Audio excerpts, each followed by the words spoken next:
Honourable Dhemaji জিলাৰ district and session জাজ mister Kaushik হাজৰিকাৰ আদালতে আজি 5টাকৈ গোচৰত বৰ গুৰুত্বপূৰ্ণ আৰু উপযুক্ত শাস্তি প্ৰদানেৰে ৰায়দান দিছে।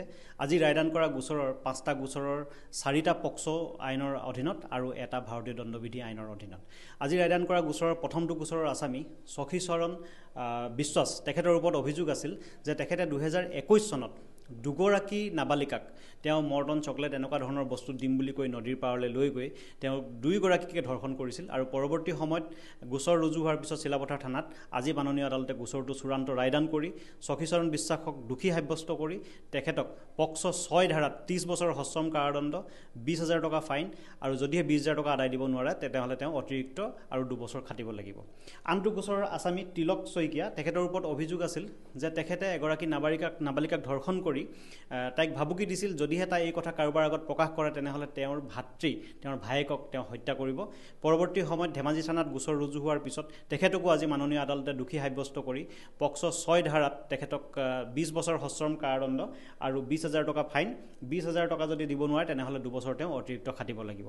আনটো গোচৰৰ আসামী দীপক ৰুচাল তেখেতৰ ওপৰত অভিযোগ আছিল যে তেখেতে 2024 চনত এগৰাকী নাবালিকাই গাঁৱৰে এখন বিয়া খাই উলটি আহোঁতে সন্ধিয়া ঠিক আন্ধাৰ হোৱাৰ পিছত তেওঁ তাইক ৰাস্তাৰ পৰা তেওঁক আধাৰৰ সুযোগ লৈ মুখত সোপা দি এখন বিদ্যালয় চৌহদলৈ লৈ গৈ তাইক ধৰ্ষণ কৰিছিল আৰু তাইৰ কিছুমান ফটো লৈছিল আৰু যদিহে তেওঁ এই কথা কাৰোবাৰ আগত কয় তেনেহ'লে ফটোবোৰ ভাইৰেল কৰি দিম বুলি তেওঁক ভাবুকি দিছিল। পৰৱৰ্তী সময়ত গোচৰ ৰুজু হোৱাৰ পিছত আজি মাননীয় আদালতে তেওঁকো দোষী সাব্যস্ত কৰি পক্সো ধাৰা 4ৰ অধীনত তেখেতক 20 বছৰ সশ্ৰম কাৰাদণ্ড আৰু 30,000 টকাৰ ফাইন বিহিছে। যদিহে 30,000 টকা তেওঁ আদায় দিব নোৱাৰে তেনেহ'লে 2 বছৰ অতিৰিক্ত তেওঁ সশ্ৰম কাৰাদণ্ড খাটিব লাগিব।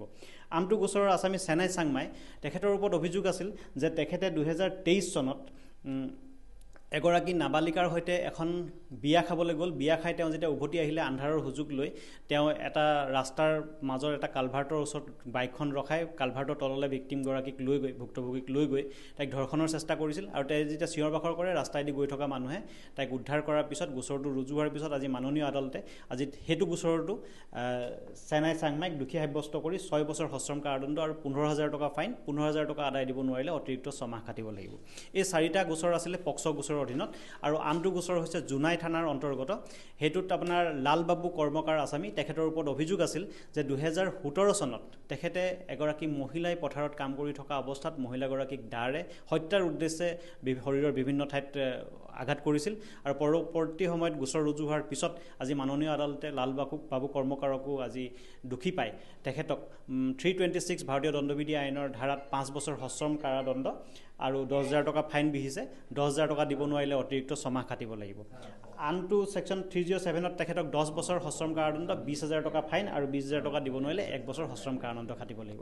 আজি ধেমাজি জিলাৰ আদালতৰ চৌহদৰ পৰা এই যি 5টা গোচৰত ৰায়দান হৈছে ই ধেমাজি আদালতৰ ইতিহাসত এটা মাইলৰ খুঁটি হৈ থাকিব বুলি আমি ভাবিছোঁ।